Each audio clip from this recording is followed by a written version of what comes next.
Si on veut compléter dans les temps, je pense qu'on va commencer. Donc, je vous souhaite la bienvenue à cette conférence midi, conférence casse-croûte, Brown Bag Lunch du Centre d'optique photonique et laser et d'Optonique. Donc, je suis Sophie Larochelle du COPL en compagnie de Luc Roby d'Optonique pour animer donc cette rencontre. Donc, aujourd'hui, nous avons deux laboratoires, deux entreprises. Donc, on va commencer avec le C2MI, le Centre de collaboration micro-innovation, et son directeur de développement des affaires, Marco Gauvin. Bon, ben, merci beaucoup, Sophie. Bonjour tout le monde. Ça fait drôle de parler devant un écran pour pouvoir avoir le feedback des gens en temps réel, mais c'est comme ça que ça fonctionne maintenant en période de pandémie. Donc, le CDMI, pour ceux qui ne savent pas, c'est localisé où? C'est à Bromont. Bromont, à peu près à 45 minutes à l'est de Montréal. On est un centre de collaboration en microélectronique. On est dans l'espèce de petit Silicon Valley là, de Bromont, où il y a les entreprises comme Teledyne, DALSA, IBM qui sont là. Donc, sans plus tarder, fait qu'on a une mission.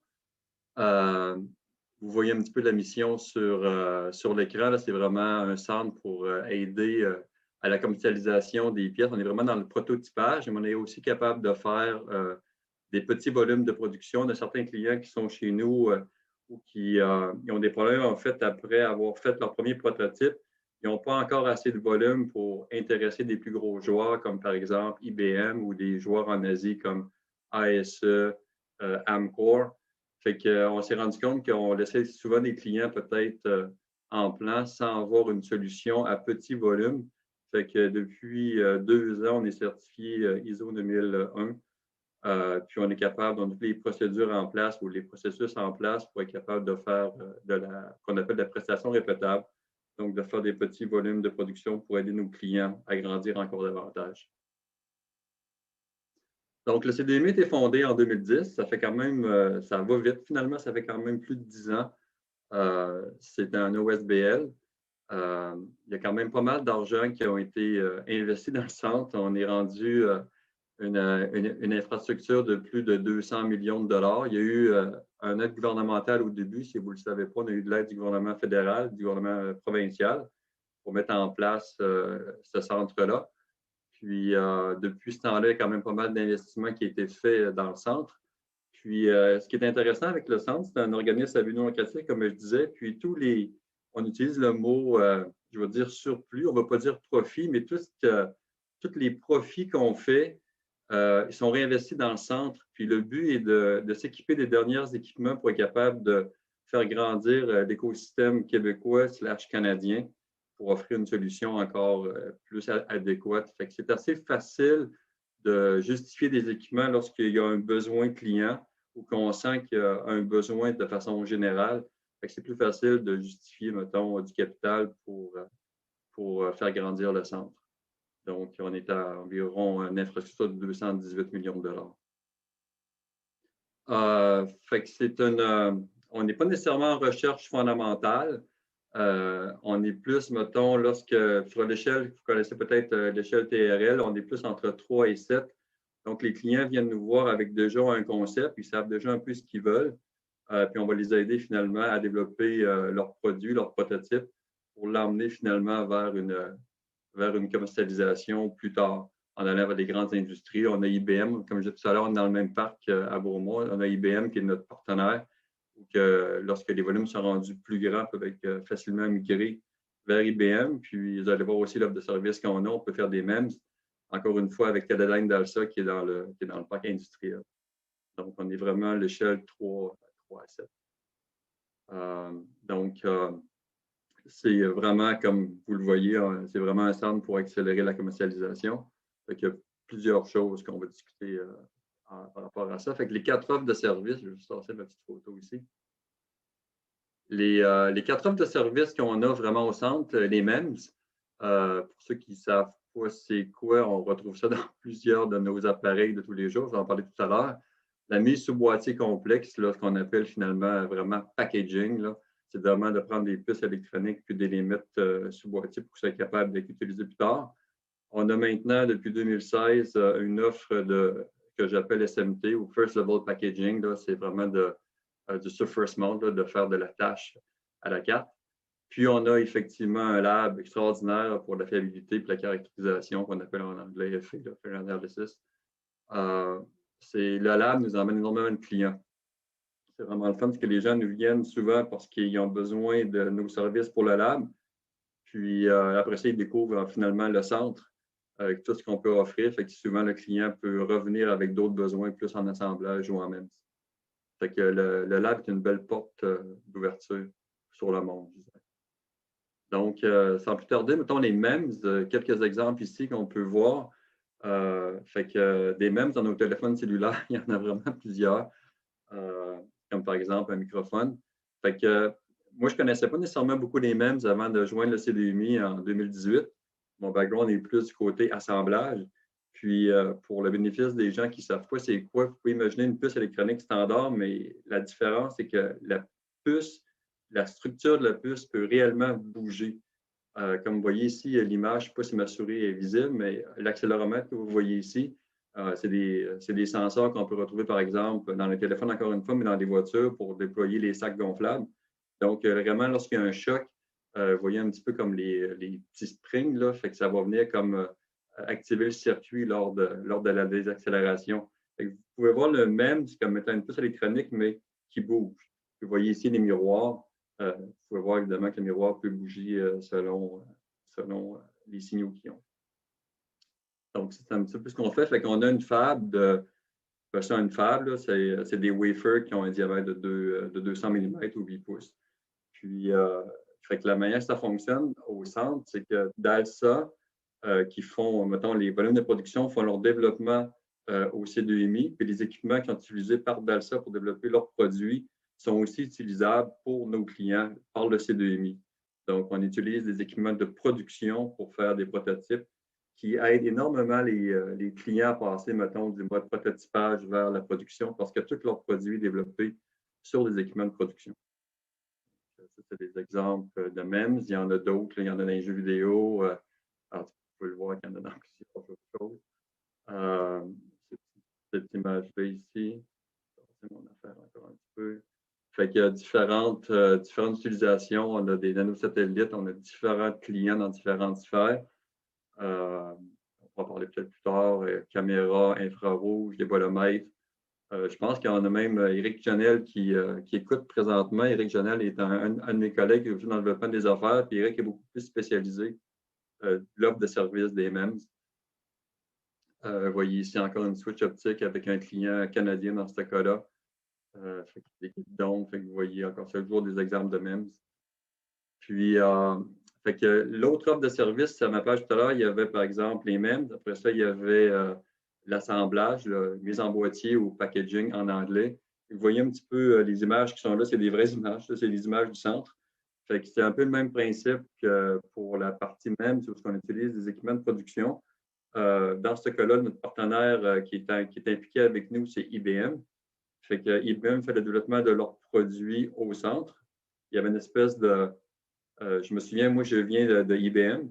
Puis, quand j'étais chez IBM, à l'époque, il y avait toujours un petit peu, avant que le centre existe, avant 2010, il y a toujours une espèce de fight entre manufacturing et développement parce qu'on prenait les outils de développement, les outils de manufacturing du plancher. Fait que le centre a été créé un petit peu pour pallier à ce problème-là. Même chose pour DALSA.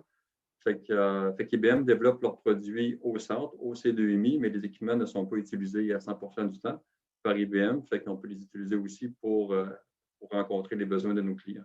Donc, encore une fois, le message que je veux passer ici, les équipements que nous avons au centre, c'est des équipements de production.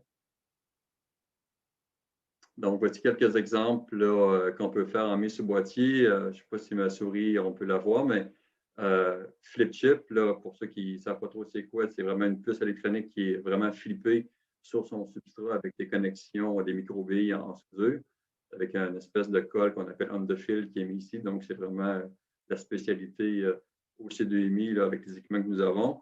Il y a aussi la partie où la connexion entre le chip et le substrat peut se faire avec des fils d'or, du wire bonding tout simplement.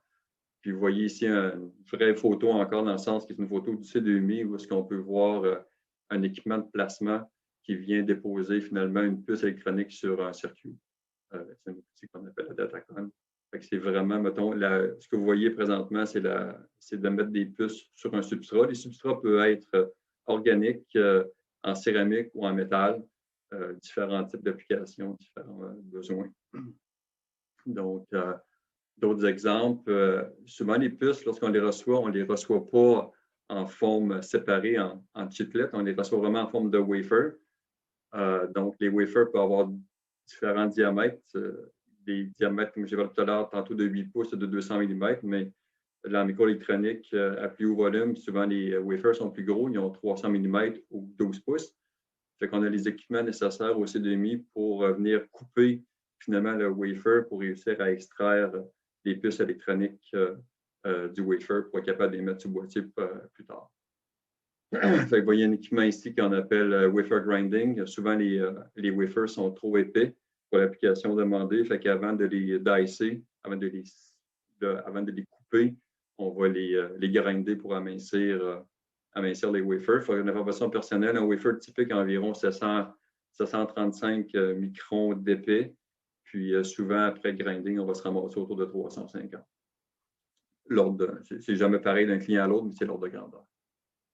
Donc, vous voyez encore d'autres exemples là, qui se passent au niveau du packaging. Mêmes équipements, on parle de thermocompression, fait que les puces peuvent être mises de différentes façons. Fait qu'on a un équipement de thermocompression, chip placement, comme on a vu tout à l'heure, la Datacon. Puis d'autres exemples ici de wire bonding. Ici, c'est un projet qui a été fait dernièrement au C2MI où une application optoélectronique dans ce cas-là. Puis pour faire sortir les signaux électriques, il y a besoin de fils de wire bond. Et dans ce cas-là, le gros challenge, c'est pas très visible, mais il y a 7 rangées de fils. Fait qu'il y a des fils qui sont un par-dessus l'autre 7 fois. Puis on a fait une espèce de chip ou une espèce de plaque dummy pour être capable de développer le patron de fil pour savoir si elle est capable de le faire sur les vraies puces électroniques. Puis c'est quelque chose qui peut être fait aussi au niveau du développement si les clients apprécient chez nous. C'est un exemple de wire bonding. Alors, c'est la colle entre la puce et le substrat, l'équipement de production, encore une fois. Fait que là, des exemples qu'on a fait dans le passé pour certains clients. Fait que les applications finales peuvent vraiment varier de plusieurs choses, comme par exemple une compagnie de Montréal, c'est ici, qui ont développé un sensor pour rentrer finalement dans un humain pour vérifier finalement la guérison après une blessure. D'autres exemples ici, vous voyez vraiment le LIDAR. Je ne sais pas si vous êtes un peu au courant de ce qui se passe évidemment avec le self-driving. Beaucoup de senseurs maintenant dans les voitures. On a certains clients qui sont chez nous pour développer leurs produits. On voit par exemple du côté mettons, Foundry, du côté MEMS, d'ALSA, du côté, je dis d'ALSA, c'est côté C2MI, mais pour les MEMS, où on développe une solution, mettons, de LIDAR au niveau de la puce électronique. Puis, vous voyez ici un exemple au niveau de la mise sur boîtier d'une application automobile où ce que vous voyez ici un laser qui est vraiment le LIDAR lui-même qui est connecté finalement à son substrat. C'est des exemples réels de ce qui se passe là, au niveau packaging chez OC2MI. Donc, l'autre pôle qui est offert pour le C2MI, c'est vraiment ce qu'on appelle l'électronique imprimée et assemblage à la carte. Donc, depuis 2016, on s'est équipé de cette offre de service-là. Puis le côté électronique imprimé, c'est beaucoup plus du côté de développement. On est en partenariat beaucoup avec l'université, avec l'ETS en particulier, plusieurs professeurs là-bas qui sont vraiment, je dirais, très impliqués au niveau du développement des encres, au développement des procédés. Puis aussi, on a la chance d'avoir 2 équipements extraordinaires pour imprimer des encres sur des substrats, dépendamment du procédé qu'on veut utiliser. Fait que le C2MI, encore une fois, sa mission, c'est de développer des procédés pour ça. Puis là, dans ce cas précis-là, ce n'est pas nécessairement pour de la production, mais c'est vraiment pour du développement pour commencer. Puis on commence avec nos clients à avoir certaines applications dans ce domaine-là. Puis l'autre chose qui est... excusez, c'est encore l'électronique imprimée. Fait que vous voyez un petit peu les équipements qui sont disponibles. Fait qu'il y a comme il y a comme deux façons finalement d'imprimer. C'est un peu petit, mais on peut être par aérosol ou par vraiment comme un printing, là, comme par exemple une imprimante Xerox. C'est un peu le même principe. Après ça, évidemment, vous voyez les outils qu'on peut avoir après ça pour la cuisson des encres. Le laminage, lorsqu'on a plusieurs couches à mettre une par-dessus l'autre. Après ça, par rapport à l'assemblage, donc ça vient un petit peu rejoindre ce qui peut être fait au C2MI, où on se plaît à dire qu'à partir de la puce électronique du côté du fab, on peut finalement offrir une solution pratiquement complète jusqu'au produit final en le mettant vraiment sur une carte électronique. Puis, vous voyez un petit peu ici, là, par exemple, un exemple réel de ce qui a été fait. Puis, assemblage à la carte, ça c'est plus standard, comme par exemple ce que les CM, qu'on appelle les CM, qui peuvent offrir là, vraiment à la tâche qu'on appelle le Second Level Assembly. La seule chose qui est intéressante par rapport au C2MI, c'est qu'on a vraiment encore une fois des équipements de production, mais on a eu la chance, parce que c'est récent, depuis 2016, d'acheter vraiment ce qui était le plus récent sur le marché. On est allé avec les compagnies ASM. Donc, c'est vraiment un système qui est très, très intégré où que les équipements peuvent se parler entre elles. On parle d'industrie 4.0. On est vraiment dans ce mode-là pour ces équipements-là. Puis, on a un partenaire qui s'appelle Veritron. Je ne sais pas si vous connaissez Veritron. Ils sont à Saint-Hubert et à Granby, qui sont vraiment spécialisés dans ce domaine-là. Fait qu'eux, ils viennent développer leurs produits au C2MI, mais encore une fois, même approche qu'avec IBM et DALSA. Les équipements ne sont pas utilisés à 100% par Veritron. Donc, on les utilise aussi pour servir les intérêts de nos propres clients, ceux du C2MI. Donc, des exemples réalisés en imprimé électronique. Fait que vous voyez, ce qui est intéressant avec ça, c'est que les substrats sont flexibles dans certains cas. Puis, l'autre chose, c'est le laboratoire. Le laboratoire, c'est un petit peu particulier, le modèle d'affaires qu'on a au C2MI. Lorsque le centre s'est créé, il y a beaucoup d'argent qui a été donné par les industriels. Donc, IBM a participé énormément à la création du centre. Même chose, encore une fois, pour DALSA. Puis, pour le laboratoire, ce qui est vraiment, vraiment intéressant, on a joué d'une expérience extraordinaire parce que le laboratoire, en fait, est opéré encore aujourd'hui par les employés d'IBM. Donc, on bénéficie d'une trentaine d'années d'expérience en microélectronique pour le laboratoire pour offrir ce service-là à nos clients. Puis, en fait, le laboratoire, même IBM, on utilise, je veux dire, ça passe en grande partie par le C2MI pour les propres analyses faites pour IBM et faites par IBM. Donc, autrement dit, si un client vient chez nous pour une analyse de défaillance ou de fiabilité, bien, ça va passer par le C2MI, une soumission faite par le C2MI, mais le service va être rendu par des gens d'IBM dans le centre. Fait que les équipements sont physiquement au C2MI. Puis, fait qu'on a la chance, je répète, d'avoir des gens vraiment d'expérience parce que toute l'expérience qui a été bâtie à travers les années, à travers IBM dans le passé. Donc, fait qu'il y a plusieurs. On a vraiment une offre de service pratiquement complète pour toutes sortes de demandes là, que les clients peuvent avoir là, pour caractérisation ou fiabilité. Je vais montrer quelques petits exemples. Fait qu'ils demandent des équipements d'X-ray. Écoute, il y a une liste. Si vous avez la chance ou vous prenez la chance d'aller voir le centre, le site web du C2MI, la liste des équipements est toute là. Puis vous allez avoir aussi des vidéos du centre lui-même, de tous les secteurs. Donc, en tout cas, là, je ne passerai pas à travers tous les équipements qu'on a, mais la présentation peut être disponible aussi pour ceux qui veulent la voir là, par la suite. Donc, on a un paquet d'affaires. Peut être fait. Fait que vous voyez ici peut-être des petits exemples là, de peut-être l'image bougée, là, 2D X-ray. C'est tout à fait comme conventionnel, là, 3D.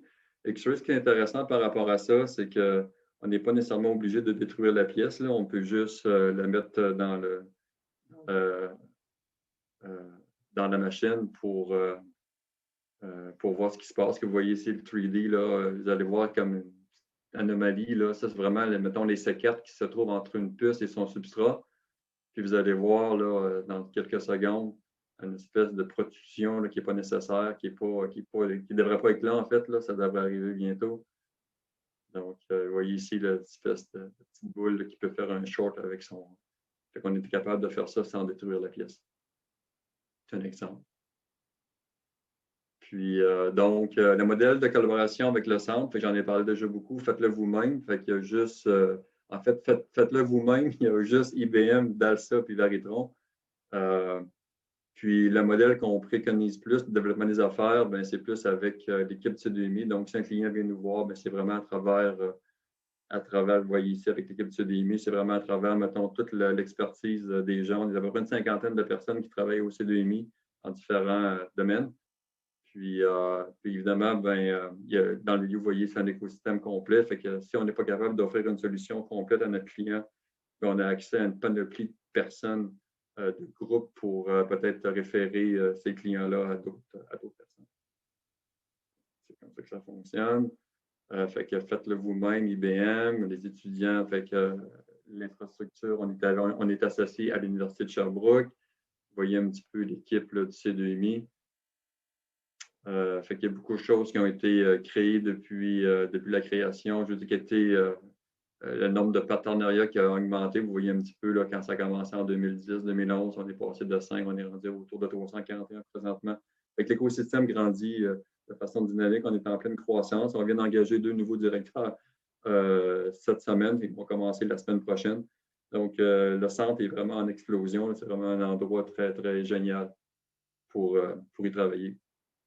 Donc, peut-être un petit peu là, au niveau des clients, la répartition, comment ça fonctionne, 63 de nos clients sont canadiens. Vous voyez les autres pourcentages, là, les États-Unis, 22 C'est sûr qu'en étant en dollars canadiens, les clients des États-Unis nous apprécient énormément. Pour eux, ça va vraiment moins cher qu'une solution peut-être similaire qu'ils pourraient avoir aux États-Unis.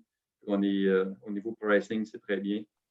Puis au niveau, mettons, vous voyez un petit peu la répartition, mettons le lab, l'assemblage, les mêmes. J'ai presque terminé, Luc, ça ne sera pas tellement long. Encore une fois, l'équipe CDMI, on a quand même pas mal de personnes qui ont plusieurs diplômes de différentes, 24 de la population en baccalauréat, on a plusieurs PhD, des maîtrises, puis des gens techniques. C'est pas mal. Puis, le dernier point que j'aimerais parler, c'est la propriété intellectuelle, l'IP. Lorsque j'étais chez IBM, c'était un gros problème avec les clients parce qu'IBM voulait garder tout son IP. Ce qui est beaucoup plus facile avec nos clients présentement, c'est que tout ce qu'on développe pour eux, ça leur appartient. Autrement dit, ils peuvent repartir avec la recette qu'on a développée, ils peuvent la transporter, mettons, chez un fabricant à plus gros volume. De ce côté-là, -là, c'est vraiment quelque chose qui est vraiment apprécié, puis ça facilite énormément les contrats, puis les ententes de confidentialité qu'on a avec nos clients. Là. Fait que ça, c'est un gros plus que les clients. Fait que c'est la dernière slide. Fait que c'est pas mal tout pour la présentation du C2MI. Je vous remercie. D'accord. Merci beaucoup. C'est super intéressant. Écoutez, est-ce qu'il y a des questions? On peut prendre 5 minutes pour questions, 5-7 minutes pour les questions. Moi, j'en vois pas là, ni dans le chat, ni dans la section questions-réponses. Peut-être je vais commencer par une. Vous avez montré une diapo client et membre. Qu'est-ce que ça veut dire être membre du C2MI?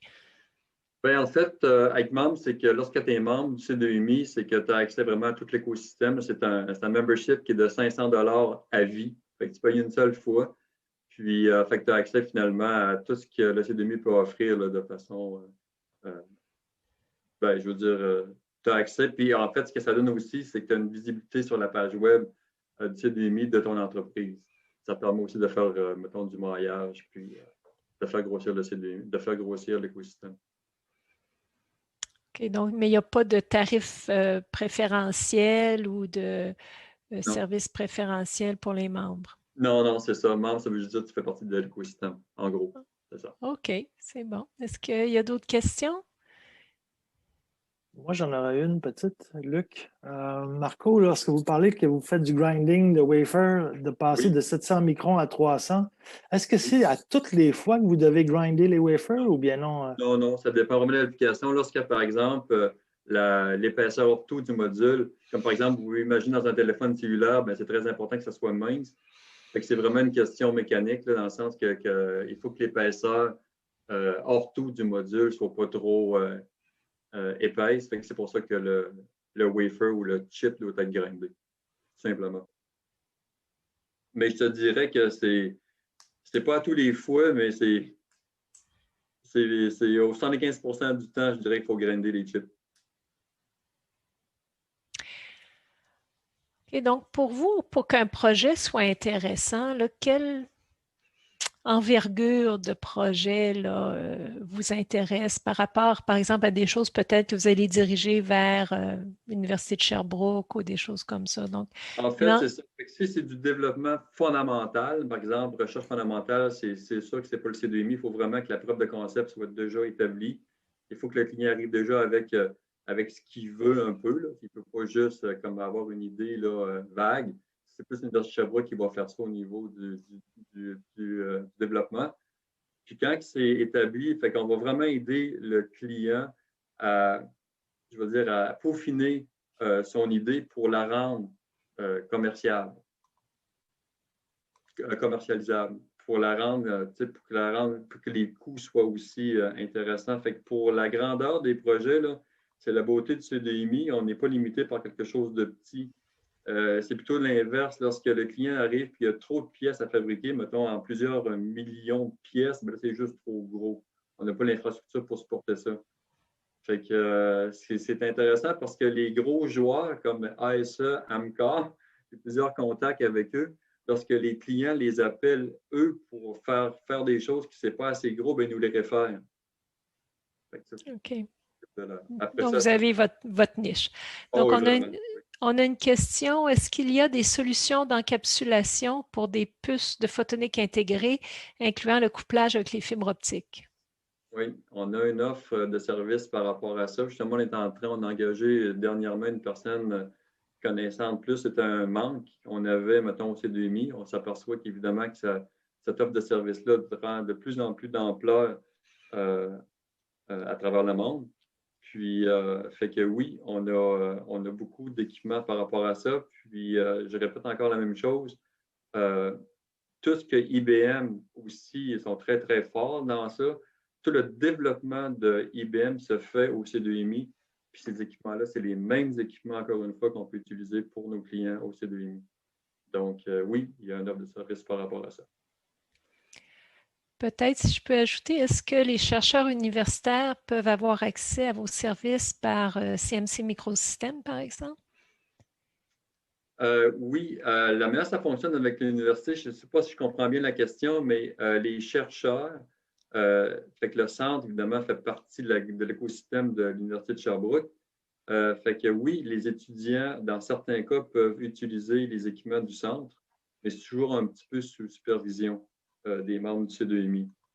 Fait que c'est pas comme un étudiant qui peut arriver là, puis dire qu'il décide de prendre l'équipement comme ça. Là, on est vraiment, il faut partager des équipements avec les membres partenaires. Puis on a évidemment, on est reconnu pour avoir un bon service auprès de notre clientèle. Fait qu'il faut juste s'assurer que la plage soit disponible. Fait que c'est la question, est-ce que les étudiants de l'Université de Sherbrooke ont accès aux équipements? La réponse est oui. C'était pas tout à fait la question, mais c'est pas grave, on pourra en reparler. On a une question de Charles Trudeau. Ce sera la dernière question. Pour l'électronique imprimable, où voyez-vous l'avenir de cette technologie? Quelles sont des applications que vous envisagez dans un futur proche? Bien, je pense que c'est un peu illimité. C'est extrêmement, c'est partout. Il y a énormément d'effervescence par rapport à ça. Il y a des shows qui existent. On est bombardé de shows. J'ai eu la chance d'aller à quelques-uns déjà dans le passé en Californie où que ça touche à peu près à tous les domaines. Je ne sais pas si c'est partout comme par exemple dans un téléphone. La dernière chose que j'ai vue, on a évidemment encore le petit PCB là, qui est là pour essayer de mettre toutes les composantes qui se parlent entre elles.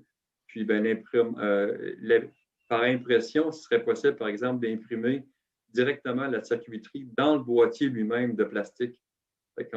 C'est un exemple qui peut être fait, mais ça se retrouve là, ça se retrouve partout. Fait que oui, il y a vraiment ça va vers ça, c'est sûr et certain. Là. Mais le problème qu'on a un petit peu avec l'imprimé, avec ce procédé-là, c'est les encres. Les encres qui sont développées présentement, c'est plus des encres à base d'argent. Puis, on veut développer des encres qui sont plus à base de cuivre. Puis, il y a beaucoup de travail qui se fait présentement là, pour ces encres-là qui sont plus performantes à base de cuivre. Excellent. Bien, je vous remercie beaucoup encore. Merci beaucoup. Donc, la Plaisir. présentation sera disponible, puis vous serez disponible pour des questions, j'imagine. Aucun répondre problème. Fait que je vais directement. l'envoyer. Je pense que Jessica l'a déjà. Fait que ça veut le partager à tous les membres là, de Optonic. Là. Aucun problème. Parfait. Donc, on va passer à la deuxième partie de notre programmation pour aujourd'hui, qui est Bluefield Technologies avec Richard Lachance, qui va donc nous entretenir des activités de la compagnie. On va modifier l'écran. Je ne sais pas qui gère ça. Est-ce que c'est Jessica qui gère le partage d'écran ou Marco, il faut arrêter votre partage Oui, d'écran peut-être? moi c'est Ouais. fait. Oui, parfait. Parfait, excellent.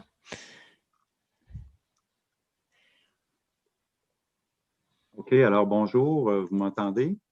Oui. OK. Alors, est-ce que vous voyez mon écran? Oui, parfait. OK, alors bonjour tout le monde. Je reconnais plusieurs de mes amis de longue date parmi les participants.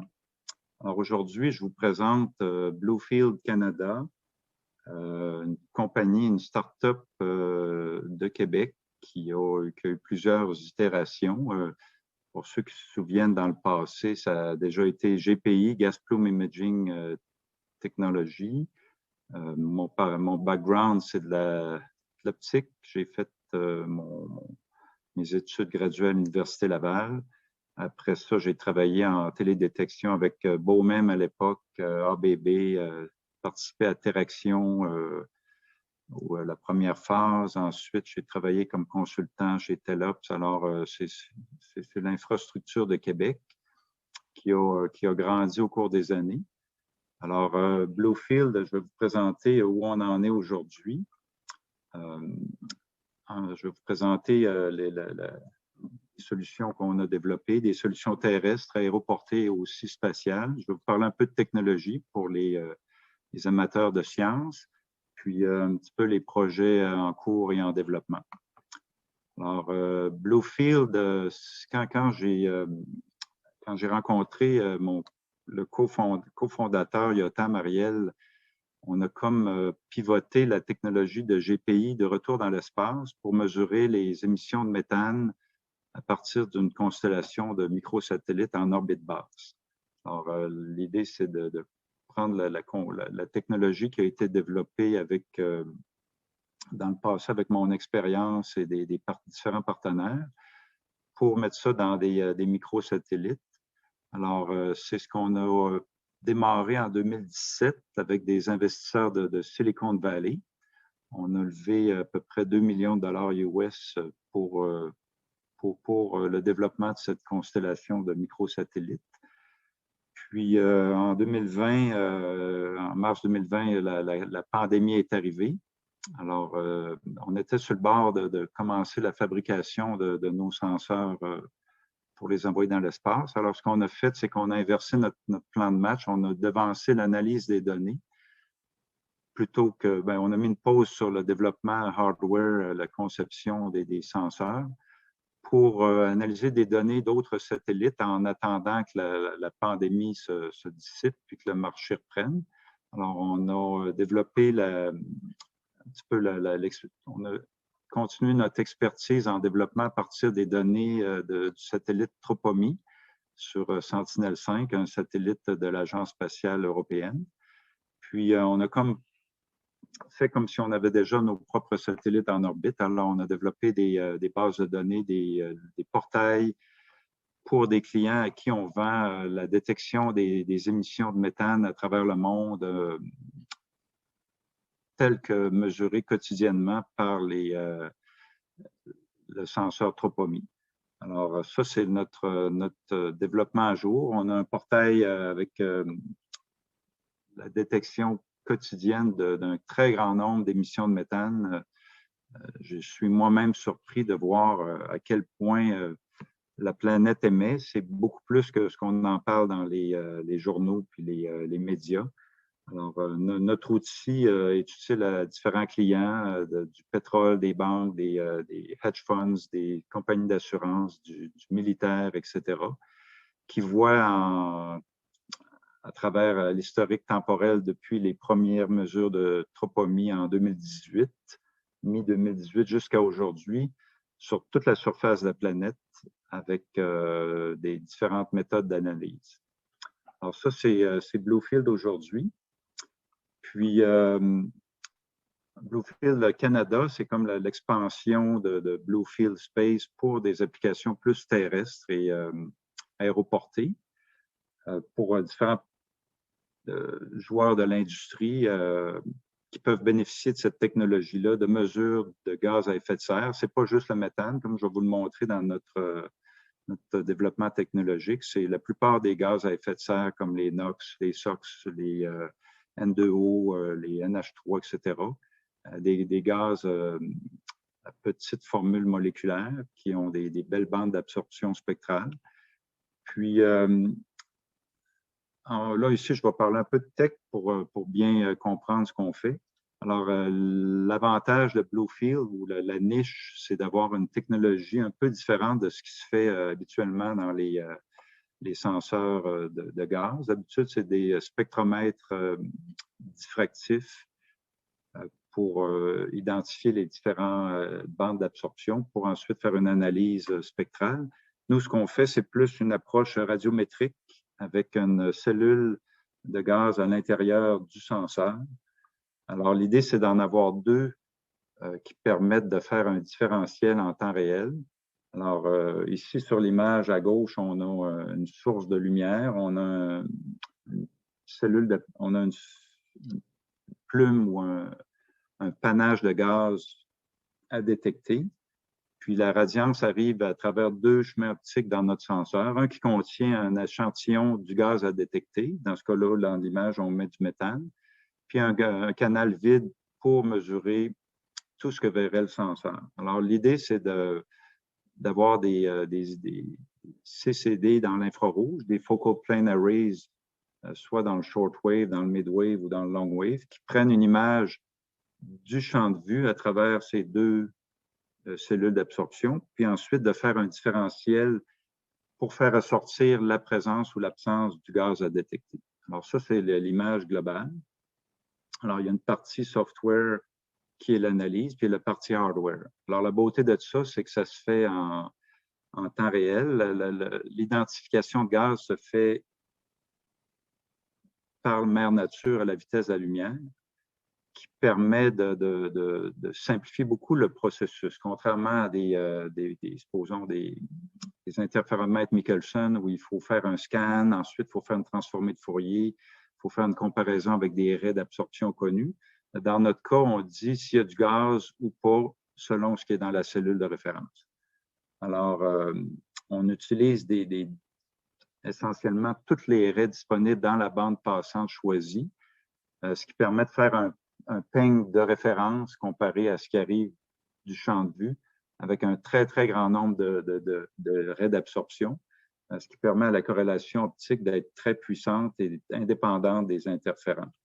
Les autres technologies, bien, il faut qu'ils fassent une reconstruction sur un ping donné selon le binage du détecteur pour ensuite faire un fitting avec des modèles mathématiques. Alors, l'avantage, c'est qu'on est extrêmement sensible avec un très grand throughput à un gaz donné. Le désavantage, c'est qu'on voit juste ce gaz-là, contrairement à un spectromètre qui peut nous dire tous les constituants du champ de vue. Alors, c'est une approche qu'on a prise pour simplifier la technologie, avoir de quoi de 100 pièces mobiles pour un gaz donné. Dans le cas du méthane à vue de l'espace, bien, les clients, bien, c'est ce qui les intéresse, contrairement à tous les autres constituants de l'atmosphère.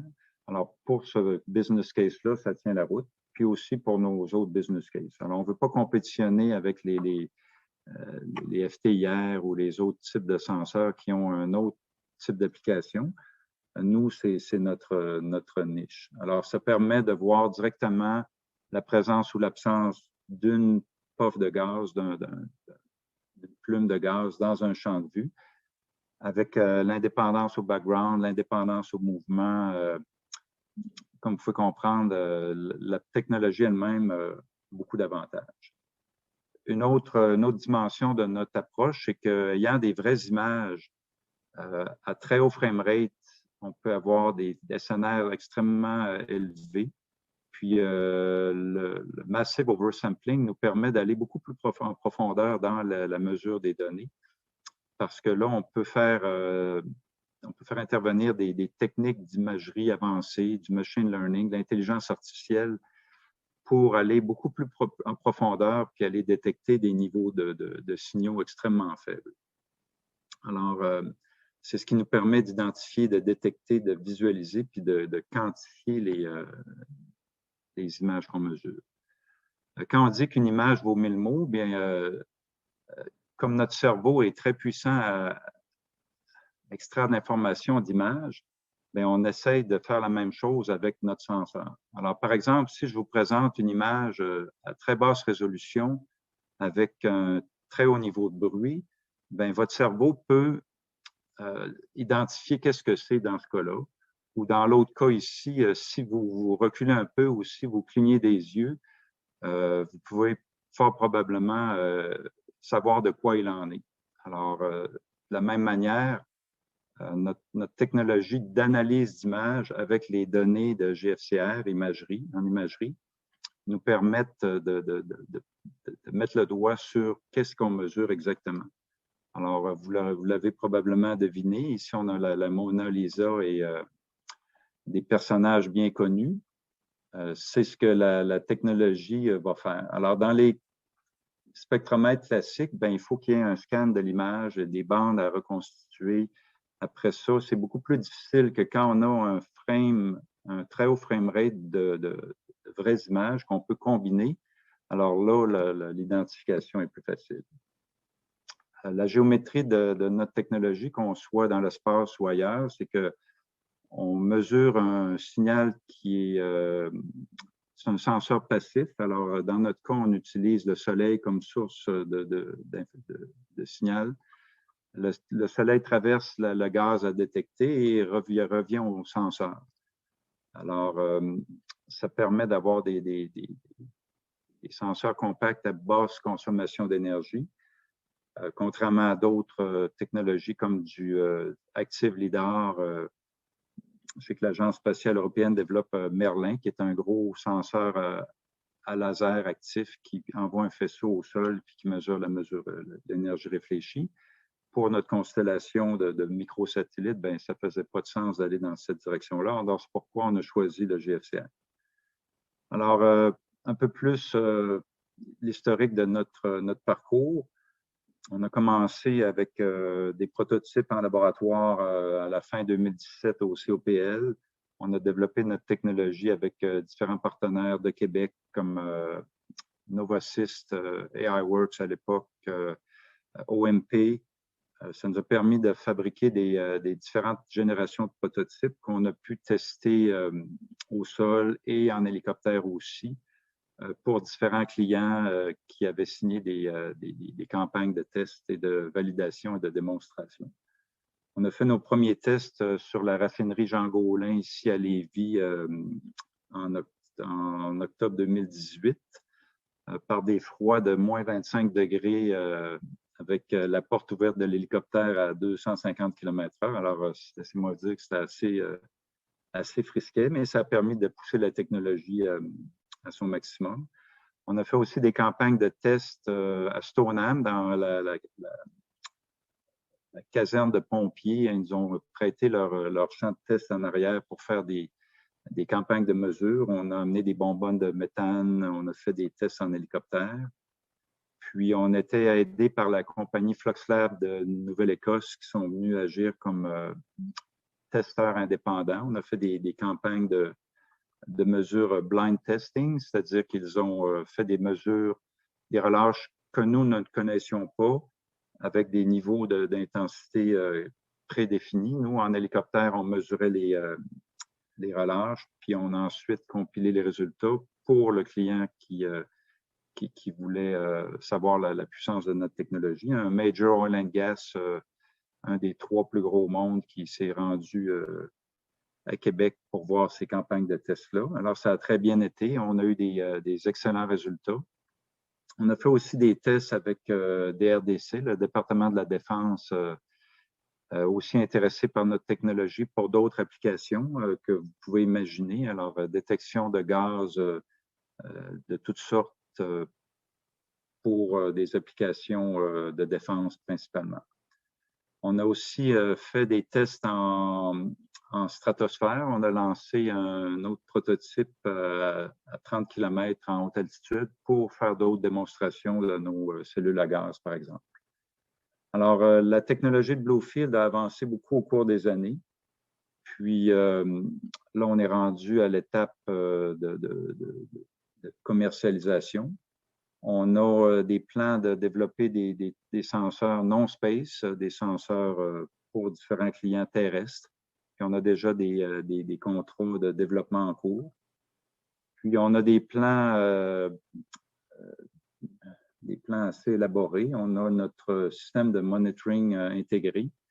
La technologie a l'avantage de pouvoir être compacte, alors pouvoir aller sur des drones, pouvoir aller en avion, des ballons stratosphériques aussi pour différentes mesures de polluants et de monitoring de ville, des systèmes de pollution, des systèmes mobiles. Alors, tout se fait progressivement en fonction de contrats de développement qu'on signe un après l'autre. Puis là, il y a de différentes configurations qui peuvent être imaginées avec tout ce qu'on a développé, jusqu'à un senseur portatif qui pourrait être fait avec des microbolomètres très compacts pour la détection de certains gaz spécifiques. Alors, on a fait aussi des études pour la mesure de pollution pour les navires qui brûlent du mazout de basse qualité. Alors, la technologie est aussi très adaptée à ce genre de choses. Alors, des mesures de pollution. Alors, voici, ça termine ma présentation. Alors, on a besoin de ressources. On recherche les esprits inventifs et créateurs pour se joindre à notre start-up. Alors, vous pouvez me contacter. De temps en temps, on émet des appels d'offres d'emploi sur le site de l'Université Laval ou JobBoom. Mais encore là, ça vient et ça va selon le marché. Puis, je vous dirais que la COVID-21 a comme ralenti nos projets, comme vous pouvez le comprendre, mais ce n'est qu'un délai. On voit déjà là, les nouveaux contrats arriver pour 2021. Pour les 5 prochaines années. Alors, voilà, ça termine mon exposé. Puis, je suis ouvert aux questions. Excellent. Merci beaucoup, Richard. Donc, est-ce qu'il y a des questions? J'ai ma fenêtre questions ouverte dans le chat.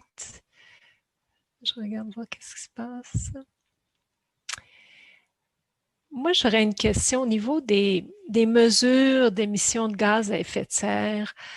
Il y a des chiffres qui sont donnés. J'imagine que c'est très difficile à avoir les bons chiffres. Donc, quelle est la précision de ces estimés-là quand on dit le Canada émet tant de tonnes là, de gaz à effet de serre? Jusqu'à quel point on peut avoir confiance dans les chiffres? Très bonne question, Sophie. Jusqu'à maintenant, ces mesures-là ont été très difficiles à prendre. Ils se sont fiés sur les industries qui mesuraient d'une façon volontaire, par intervalle, leurs émissions. Il y a eu du top-down, du bottom-up. Il y a eu des versions aéroportées. Puis, c'est très, très sporadique. Puis, je te dirais qu'à partir de maintenant, avec des technologies spatiales comme GHGSat, Bluefield, bientôt Méthanesat de l'EDF, Merlin, ça change complètement la vision. Puis je te dirais que ce qu'on mesure de l'espace est beaucoup plus grand que tous les chiffres qui ont été émis jusqu'à maintenant de façon très frileuse. Alors, les compagnies prennent la plus belle journée lorsque leurs usines fonctionnent à bas régime. Ils vont prendre une mesure puis ils disent « Ah, on n'aimait pas, tout est beau. On aura répondu à notre devoir. » Par contre, quand on regarde de l'espace, on voit des émissions dans l'Ouest américain, dans le Permian Basin. Je te dirais que c'est effrayant ce qu'on voit de l'espace, du venting, du flaring, l'Europe, l'Afghanistan, le Turkménistan, ça émet comme... moi, j'en ai des frissons, là. C'est pas pour faire peur à personne, mais c'est pour dire que à partir de maintenant, les chiffres vont être plus plus globaux, plus avec une couverture temporelle plus grande, plutôt que des spot checks aléatoires. Là, les vrais chiffres vont commencer à arriver, puis c'est vraiment surprenant ce qu'on voit de l'espace. Alors, on va bientôt mettre en ligne des versions gratis de notre portail pour avoir des vues de données, je dirais, plus décalées dans le temps. Aussi, le permafrost, ce qui se passe dans le nord. On voit maintenant une couverture globale, puis c'est extrêmement intéressant ce qu'on peut voir. Puis malheureusement, c'est plus grand que ce qu'on pensait, mais cependant, ça permet aux émetteurs d'agir plus rapidement. Maintenant, ils ne peuvent plus se cacher. Les yeux sont dans le ciel, puis comme on dirait, tout le monde se baigne tout nu dans la piscine. Alors là, les réactions commencent à se faire, les gouvernements commencent à mettre le doigt sur des choses. Les plus gros robinets qui fuient vont être fermés en premier, puis jusqu'aux plus petits. Puis ça a le potentiel d'aider grandement la planète. Alors, c'est une très bonne chose. Puis, on est là pour aider à faire notre part dans tout ce grand système-là. OK, donc je ne sais pas s'il y a d'autres questions. Un commentaire. Belle réalisation, Richard. Quelle proportion d'embauche versus sous-traitance utilisez-vous? Donc, commentaire, question d'André Villemer. On utilise beaucoup de sous-traitance parce qu'on a un modèle d'affaires assez léger. On ne veut pas construire d'usines et de fabrication à l'interne. C'est des choses c'est des senseurs assez simples. Alors, dans notre plan d'affaires, c'est de faire le maximum de sous-traitance hardware. On a à l'interne l'expertise d'analyse de données, de traitement d'images. Alors, ça, c'est plus l'équipe de Bluefield. Ça dépend beaucoup là, des projets en cours. Pour le space, c'est sûr qu'on sous-traite d'une part le senseur à des experts et le bus, le satellite, le lancement à des joueurs établis. Puis, on reste quand même une équipe assez petite, mais avec beaucoup de projets qui s'en viennent. Alors, l'équipe est amenée à grossir. C'est pour ça que je demande aux intéressés de m'envoyer leur CV. Puis, on verra pour la suite de la pandémie. Très bien. Peut-être d'un point de vue technologique, qu'est-ce qui vous cause le plus de difficultés? Qu'est-ce que vous aimeriez avoir, là, puis que vous avez de la difficulté à... On a beaucoup de défis au niveau alignement optique des deux champs de vue.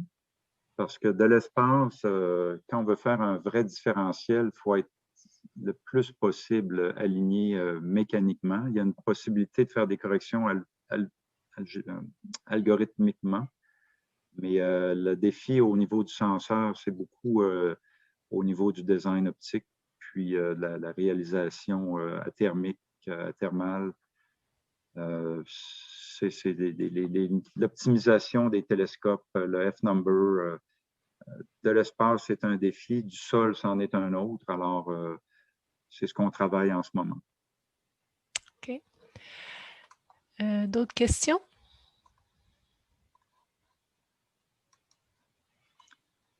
On a des développements avec l'Agence spatiale canadienne. Un de nos advisors, c'est Chris Hadfield, l'astronaute. Alors, on a beaucoup de connexions avec différents projets potentiels avancés. La détection de gaz, c'est une des choses sur laquelle on est basé. Mais pour terminer, je voudrais mentionner qu'on regarde aussi des applications météo avec des reconfigurations du senseur pour mesurer d'autres choses, pas en imagerie de gaz, mais plus je ne révélerai pas trop d'idées technologiques, mais disons qu'en reconfigurant notre senseur, on peut aller chercher des données météo fort intéressantes qui ont d'autres applications et d'autres marchés très prometteurs.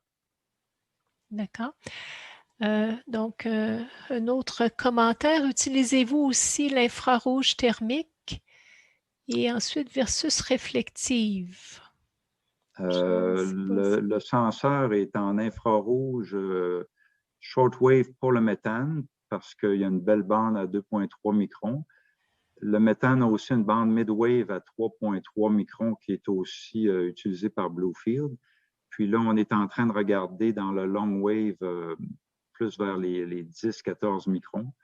Puis, je vous dirais que c'est en cours d'analyse. Il y a certains clients qui ont des besoins spécifiques dans ces bandes-là. Alors, la technologie est applicable. Elle a déjà été appliquée. Le GFCR fonctionne en long wave. Dans le thermique, entre 10 et 14 microns. Cependant, il y a d'autres défis qui demandent porter particulièrement attention au self-emission de l'instrument, mais c'est ce qu'on regarde en ce moment même. D'accord. Question, Emmanuel. Bravo pour la présentation. Je suis impressionnée par l'impact positif que Bluefield a, et cela via de la photonique. Est-ce que cet impact positif sur la société a été prévu dès la fondation de Bluefield, et avez-vous des conseils comment assurer l'impact pendant la construction d'une entreprise? Oui, l'environnement nous tient à cœur, l'avenir de la planète pour nos enfants puis nos petits-enfants. Alors, en ce moment même, quand on a parti Bluefield, c'était le défi du transfert du charbon au gaz naturel, qui est en théorie une bonne chose, mais si c'est bien fait, parce que le méthane, si des émissions non contrôlées, son effet de gaz, son potentiel à effet de serre est beaucoup plus grand que le CO2. Alors, il y a comme une balance ici à atteindre. Alors, c'est pour ça qu'on a voulu tenter l'aventure pour ces impacts environnementaux et planétaires.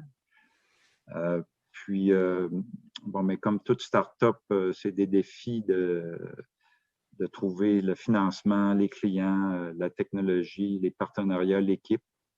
Alors, si vous voulez, vous pouvez m'écrire en particulier, puis on pourra en discuter, mais c'est des défis intéressants. Puis oui, la photonique a une belle place dans ce cas-là. Puis merci à toute l'infrastructure du Québec et de Québec qui rendent ces choses possibles, parce qu'on a tout ce qu'il faut ici pour adresser le côté technologique.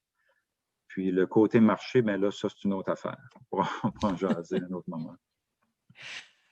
OK, bien écoute, sur cette note, je te remercie beaucoup. Je remercie aussi Marco Gauvin. Donc, je vous remercie tous les deux de votre participation à ces conférences midi qui sont toujours extrêmement agréables d'en apprendre plus sur notre écosystème, sur je dirais la conviction, la détermination des gens aussi qui mènent ces projets-là. Là. Donc, bravo à tous les deux et merci à tous de participer.